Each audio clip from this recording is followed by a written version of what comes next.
Public servants working from home earlier in the show, well, seemingly nothing can lure them back to their offices. I think I may have found out why. The world's gone nuts. It's the barely fathomable revelation that staff from the Department for Work, yes, Work and Pensions, have been offered feel-good seminars on smut. The 45-minute course entitled The History of Sex Toys is described as a titillating time warp through ancient Greece via the Victorians up to the modern day. Well, that's just great, isn't it? That's going to sort out wage stagnation and the inflation crisis and soaring food prices. More than 2 years into a pandemic and 73% of the staff of Department of Work and Pensions are still at home. I can't imagine why, can you? The Prime Minister may have been hoping for just before the election at the weekend. Now, Scott Morrison, who calls himself the bulldozer, lived up to his name when he broke off from campaigning in Tasmania to gate-crash a boys' football game at Devonport Strikers Soccer Club. This is what happened.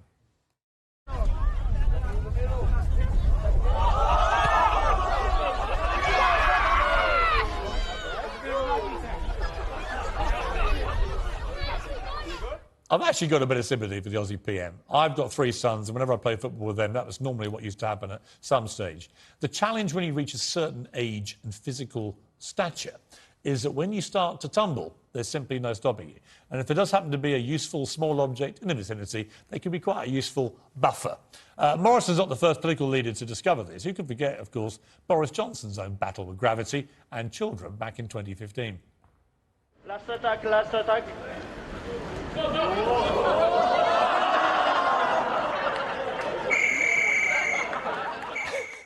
Well, Boris Johnson was merely the mayor of London back then, so he didn't do his political career any harm, so maybe this will swing things the bulldozer's way in the Australian election. The world's gone nuts. I think you may agree that this might be insanity. A woman in America was charged $40 by her doctor for crying. Yeah, you heard me right. A viral tweet posted by the patient's concerned sister showed her medical bill. Her concerned sister tweeted the incident saying, yep, there it is, listed as a brief emotional behaviour assessment. It's called crying, because she had a rare condition and felt understandably sad about it. I guess you're lucky you didn't charge her for breathing.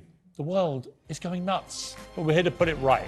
Well, generations of children in the Scouts and Girl Guides have been honoured with badges for honing their life skills in orienteering, camping, navigation. Real skills. Now they have a brand new challenge. The world's gone nuts.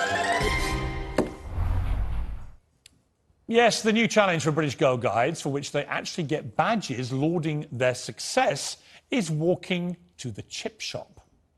The new badge features a smiling lady French fry in hiking boots happily striding to a chip shop while hungrily brandishing a fork. Kids can get another badge for eating a pizza. I'm not joking. All this as the UK is set to become the fattest country in Europe, with 37% of the nation obese by 2030. The official Girl Guiding Twitter account says it's absolutely worth teaching and celebrating, adding the recipients are being honoured for their independence, enjoying the outdoors, money management and following directions.